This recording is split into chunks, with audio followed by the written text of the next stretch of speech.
अस्सलाम वालेकुम and welcome back to my YouTube channel. आज की वीडियो होने वाली है बड़े मज़े वाली, क्योंकि मुझे जहाँ तक लगता है ये वीडियो अभी तक डाली नहीं होगी किसी ने, तो मैं डाल रहा हूँ। और अगर डाल दी है तो सॉरी भाई, दोबारा मैं डाल रहा हूँ।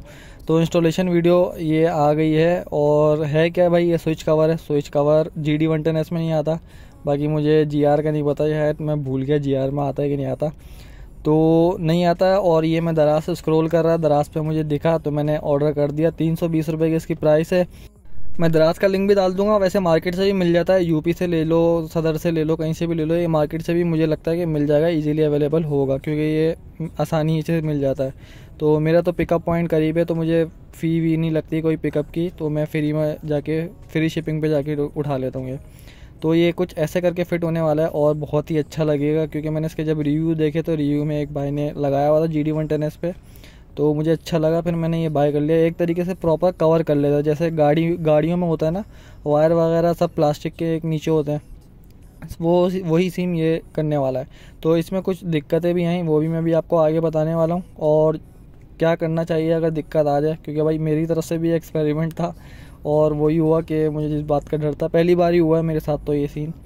तो अभी हम इंस्टॉलेशन वीडियो बताते हैं कि क्या इंस्टॉलेशन होगी। कुछ इस तरीके से ये लगना है और हैंडल खोलना है। हैंडल खोलने का तरीका मैं बताऊंगा आपको। चारों बोल्ट एक साथ नहीं खोलने, पहले दो एक तरफ के खोलना है, एक दो एक तरफ के खोलना है, ताकि अलाइनमेंट आउट ना हो और हैंडल आगे पीछे ना हो। तो 12 के जो बोल्ट है, 12 के पाने से ये खुल जाएगा। पाना ले लो या टीवी जो भी आपके पास अवेलेबल हो ले लो, खोल लो।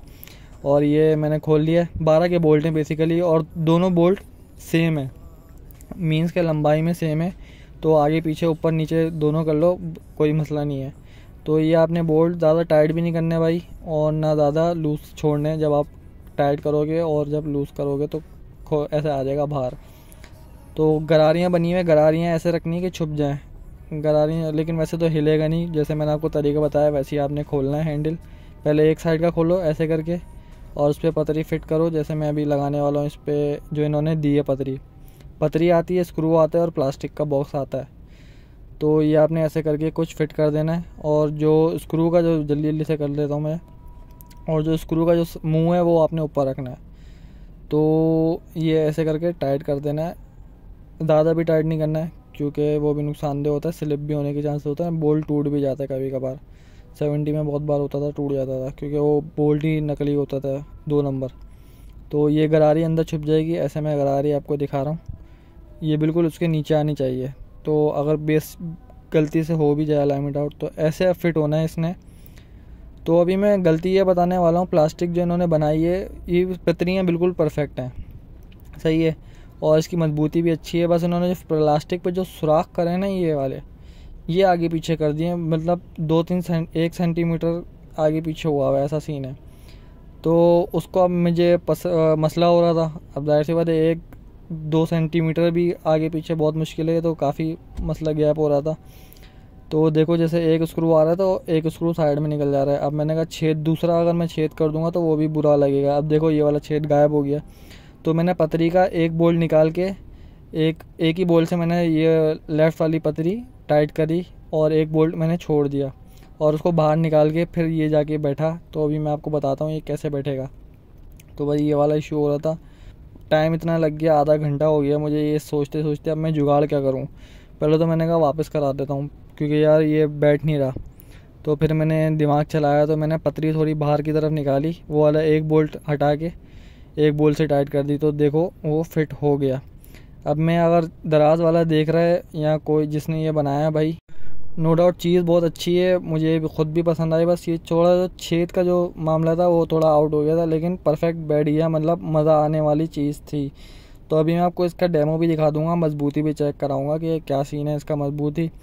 और आप नीचे से चेक कर लो, लगना नहीं चाहिए, मीन्स के ये अगर थोड़ा बहुत जैसे इन पे लगता है ना, वाइब्रेशन पैदा करता है, तो ये आपने चेक कर लेना। ये लगे नहीं हैंडल वगैरह पे, तो ये थोड़ा उठा हुआ ही होना चाहिए। और इसकी मजबूती आपको अभी मैं चेक कराने वाला हूँ, नीचे से चेक कर लो, और अभी हैंडल घुमा के भी चेक कराऊंगा, टेंशन नहीं लो। और बस ये मुझे इसी वजह से पसंद था कि यार वायर वगैरह बोल्ट वगैरह ये सब छुप जाएंगे, और इस पर जंग भी लग जाता है ना धूप में खड़े रह के, लेकिन मैं तो फिर भी केयर कर लेता हूँ, औरों के हिसाब से बता रहा हूँ। तो ये जो एस पे जो कलर हुआ यार, ये नील पॉलिश घर में पड़ी हुई थी, मैंने खुद कर दिया। तो आई एम सॉरी यार। तो ये नील पॉलिश मैंने खुद मार दी, ये नहीं आती नील पॉलिश लगी हुई। अब मैंने कहा कलर तो करना है कि ऐस दिखाने के लिए। और ये मजबूती चेक करो, मैंने पूरी बाइक हिला दी, गोटी भी गिर गई पीछे से, लेकिन ये टस से मस नहीं हो रहा। ऐसा मजबूत आपके भाई ने काम किया है। और अगर किसी को नहीं लग रहा तो ऐसे लगा लो यार, क्योंकि अब तो मुझे पता है काफ़ी लोगों ने ख़रीदे हुए भी होंगे, उनसे नहीं लग रहा होगा। तो ये सीन है, ये ऐसे लगाओगे तो परफेक्ट फिटिंग होगी। अब सीन ये है भाई, अब मैंने इसके जो आगे के शॉक रबड़ होते हैं वो भी मंगवा लिए हैं। अब नेक्स्ट वीडियो उस पर आने वाली है, और हो सकता है तो YBR पे भी आ जाए। तो सब्सक्राइब करके लगा लो, बेल आइकन दबा लो। इन्हीं शॉक्स की बात कर रहा हूँ, इन शॉक्स पर रबड़ चढ़ाने की कोशिश है अभी। अब वो भी एक तरीके का एक्सपेरिमेंट होगा, क्योंकि आती ही नहीं है जेन्युइन। इसके साथ मंगवा ली है मैंने, उसके प्राइस भी मैंने उसी वीडियो में बताने वाला हूँ। तो सब्सक्राइब कर लो, बेल आइकन दबा लो और वीडियो का इंतज़ार करो। काफ़ी अच्छी वीडियो आगे आने वाली।